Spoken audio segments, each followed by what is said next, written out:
ประเทศลาวเขาได้ว่าประกอบมีหลายชนเผ่าที่แตกต่างกันแต่พวกเขาก็อยู่ร่วมกันด้วยความสามัคคีเปรียบเหมือนดังกับดอกไม้หลายสีที่อยู่ต้นเดียวกันที่มีความสวยสดงดงามซึ่งจะเป็นแนวไหนนั้นเราไปติดตามได้ในคอลัมน์วัฒนธรรมและท่องเที่ยว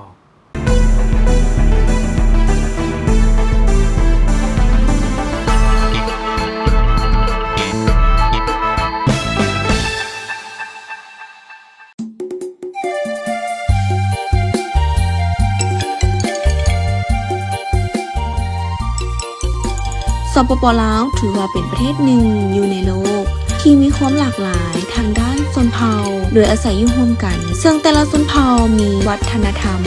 ฮิตของประเพณีวิธีการดำรงชีวิตที่แตกต่างกันแต่มีหนึ่งเดียวและมีความเสมอภาคเปรียบเหมือนดอกไม้มีหลากหลายสีสันและทรงกลิ่นหอมหวนแตกต่างกันปัจจุบันบรรดาชนเผ่าต่างๆได้กระจายอยู่ตามแต่ละท้องถิ่นในแต่ละเมืองแต่ละแขวงของประเทศลาวซึ่งวัฒนธรรมฮิตของประเพณีบางชนเผ่า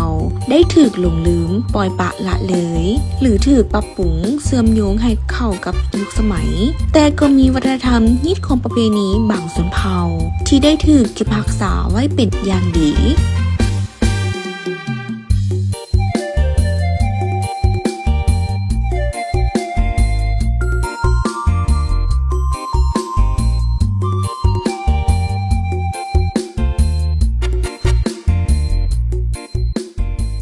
โดยเห็นได้ถึงความหมายความสำคัญของวัฒนธรรมฮีตของประเพณีอันดีงามของชาติทั้งเป็นการอนุรักษ์รักษาบ่ให้หลงลืมไปตามกาลเวลาดังนั้นส่วนปรึกษาโดยทานประธานภูวงศ์พามีสิทธิ์จึงได้สร้างส่วนปรึกษาสถานที่ท่องเที่ยวทางธรรมชาติและวัฒนธรรมบรรดาชนเผ่า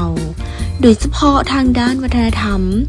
ซึ่งมีเอกลักษณ์พิเศษและแตกต่างจากสถานที่ท่องเที่ยวอื่นๆในนั้นจะมีห้องวางแสดงบรรดาเผ่าและหมู่บ้านชนเผ่าอันเป็นแหล่งรวบรวมประวัติความเป็นมาก็คือวิถีชีวิตฮีตของประเพณีและวัฒนธรรมอันดีงามของ50ชนเผ่าในลาวมาไว้สถานที่แห่งนี้เพื่อเปิดโอกาสให้บรรดานักค้นคว้าทางภายในและต่างประเทศนักเรียนนักศึกษาที่มีความสนใจมาทัศนศึกษาเรียนรู้ความเป็นมาของบรรดาชนเผ่าต่างๆในสปป.ลาว